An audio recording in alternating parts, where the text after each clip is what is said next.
good morning, good evening, good night, wherever you are. It's Dr. Lana. Welcome back. And wherever you are, we're going to just sit for a few minutes. Sit with me, join me, specialist gerontologist, where we're going to talk all things living agelessly, bridging generational gaps, and caregiving, entrepreneurship, just life itself in amongst everything.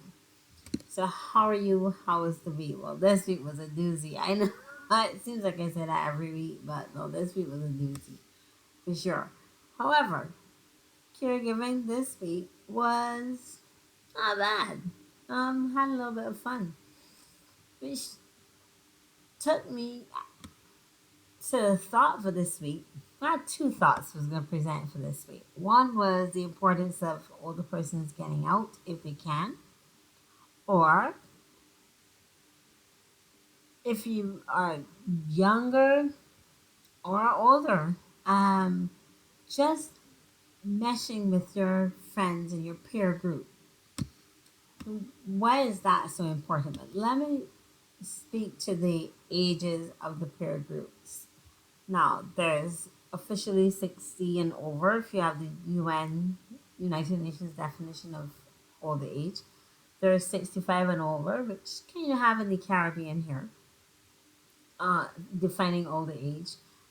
So, generally speaking, someone who's 89 and 90 and 98 would be considered to be people who would be sitting laid up or at least really quiet or talking on the phone or just have fewer friends to really go around. Wow. I was so heartened by an article I saw this week on in Belgium where in 79 and 98, yes, 98, you heard me, ladies in a like a restaurant, dance, pub. I don't know if pub is the word, but really just a place where you can get drinks. Is that pub? But not pub. Like they're drinking it from a can. Goes. They were just having fun for the night until night went into day, and they left. Mm, they finished at what, 2 in the morning? I said go for them. And one of them was saying, as long as you can, as long as you've got pep in your step, and you've got someone to go with, and and it's safe. Obviously, you still have to maintain safety boundaries. Why not? Why not? We tend to think of our older persons as huh, just either barely capable or not capable at all. Mm-mm. Can you see yourself? Well, I, can you see yourself, whatever age you are right now? Can I see me?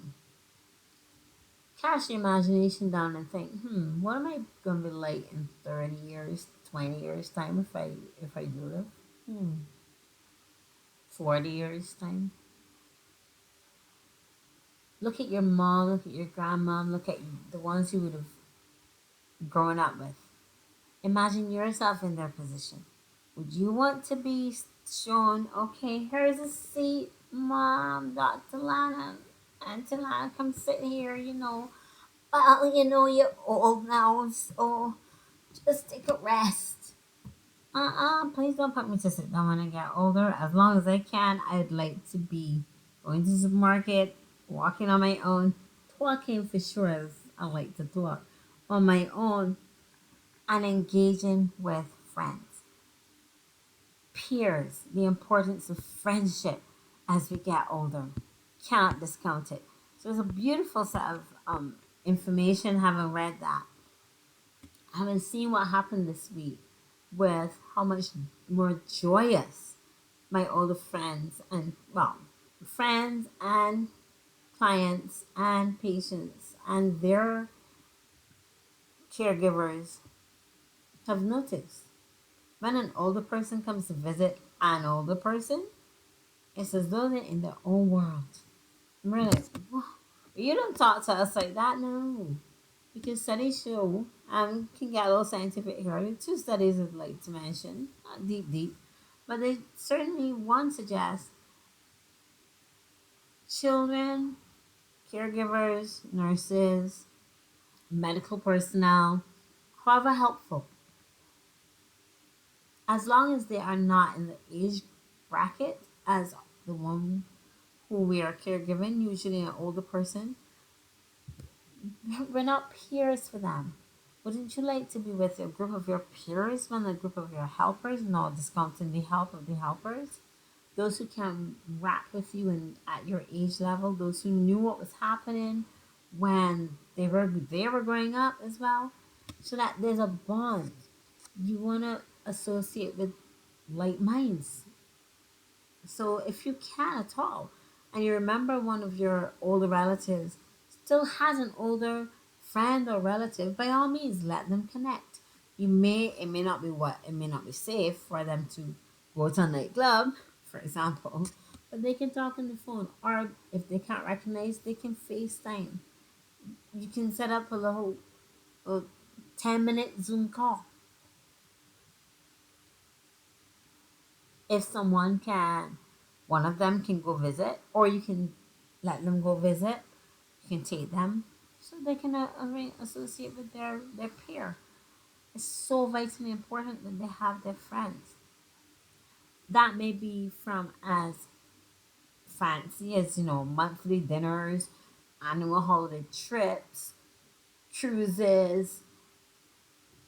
That's fine, but sometimes, as my brother had sent me a meme to not meme, a little video. It might just be a matter of sitting by the corner or in the patio, drinking some, well, what we local, um, or one of our favorite local dishes, which I just had in with an older person, this friend of mine this week, just drinking some mobby. Mobby, which is like coming from a bark. It's a drink you boil from bark, and you wear it down and you add condiments and spices and sugars. But it is delicious. So something as simple as that. It doesn't have to be fancy. It doesn't have to be expensive because, excuse me, is friendship. Does friendship should friendship be costly, or does friendship just cost us in terms of our time? True friendship is measured in not dollars and cents, but in the quality and the quantity of our relationships, of our interactions. So think that in mind. It could be as simple as a FaceTime, up come to the patio time, a telephone call, but generally speaking, face to face, and then touch, and just a little time to reminisce. So important with peers to peers. So that'll be something to think about. So it's also, what's the benefit of it? Talking to your peers and spending time, being able to reminisce and being comfortable. No, there are also health benefits as you get older in terms of having your peers and your friends around. What are some of these health benefits? Well, again, research a little bit.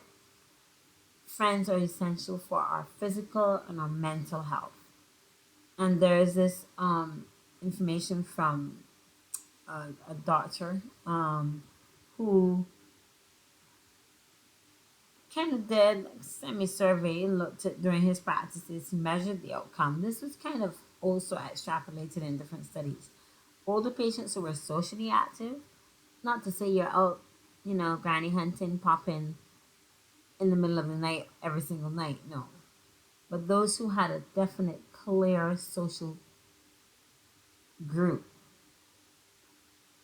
what were their chronic conditions, whether they had hypertension, diabetes, or not, these, or even lung disease, which are common in older persons, whether they had a ton of medications to use, or basically life and diet and lifestyle modifications.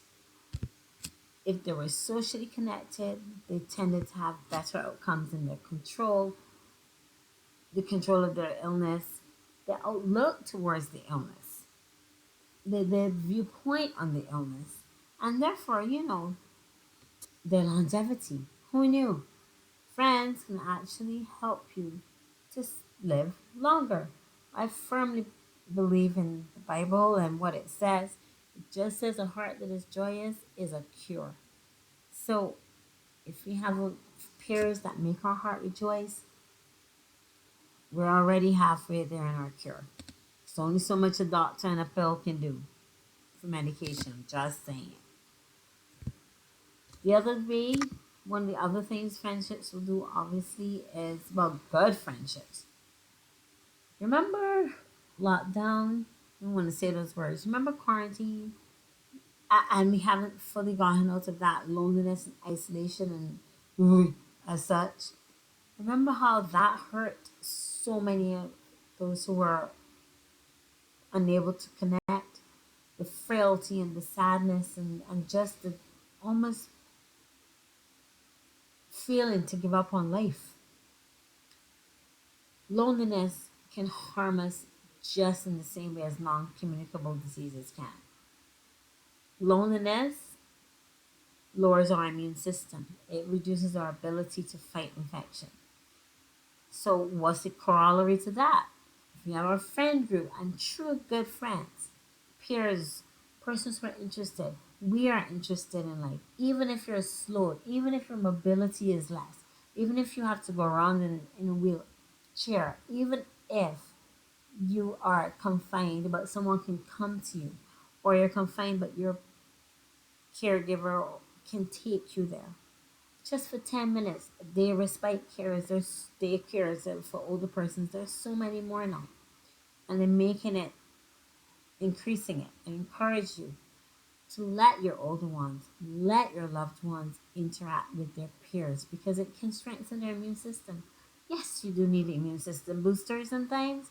Yes, you need an adequate diet and water and protein and all of those things. Adequate rest, all of those things. But who knew also that, again, the Bible says being joyous is a cure. It boosts our immune system. What does that do? Reduce the risk of heart disease, reduce the effects of chronic non-communicable diseases on your body, reduces the fact that you might get colds, which can cause lung infections, which can really be dangerous for older persons. So again, you live longer, but not just living longer so you can take the time on a rack sheet. Quality of life goes up. Quality of life. You bounce back much better.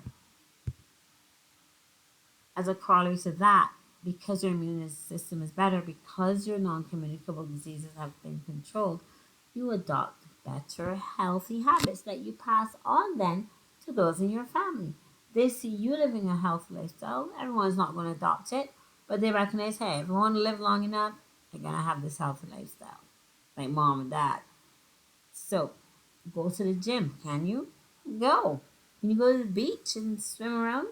Go. Physical activity is one of those big healthy habits. Reducing your salt. Once you see your peers not doing that and they're living well, you see them not smoking, not overindulging in alcohol, overindulging in alcohol, they are going to want to do the same. What about on the social scene? So much to give. Join with your friends in volunteering. Join with your friends in learning a new skill, taking up a new skill. Did you always want to do? Oh, my grandmother, for example, she took up those mats where you put the cloth in. I mean, she spent hours on it, and I have one. She finally let me get it. It is gorgeous. All that cloth mat, that just pieces of cloth, and you make it on from the canvas. Beautiful, beautiful. There are those who decide to go back for a part-time job to mentor those at their former workplace. Some actually do like social media. Got pay a friend. She's quick on the uptake when it comes to social media. But obviously she has her peer group. It's really lovely. Remember, aging is not a disease. The importance of friends and our peers as we get older becomes so much more important for our own general health. Whether we're caregivers, we're so much interested in as doctors that our patients get that sort of social scene. It makes everything else easy. And for you, the older person, wow, it's just a happiness scale. Who can say no to all that? So from my heart to yours, I'm not sending you out to go look for friends, but you have your group of friends. And hey, if you meet two more along the road, so much the better.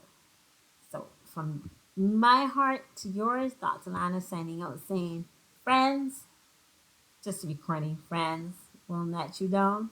Friends will be around. Yes, it's a song. Make sure and friends are there to stay. They just are true friends. Don't ever let you go through anything by yourself and let you stay sad for long. I could just cry thinking of that. A friend is a great thing. A friend is a blessing. Cherish our friends. We cherish them even more as we get older. They can save our life. We can save theirs. Again, from my heart to yours, Dr. Lana signing out on day of post number 161. Thanks. So we will keep this going. Join me in the comments, like and subscribe. Join me on lanaslittlethings.com.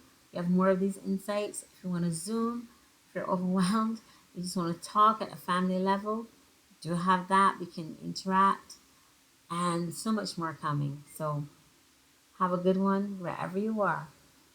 Mwah.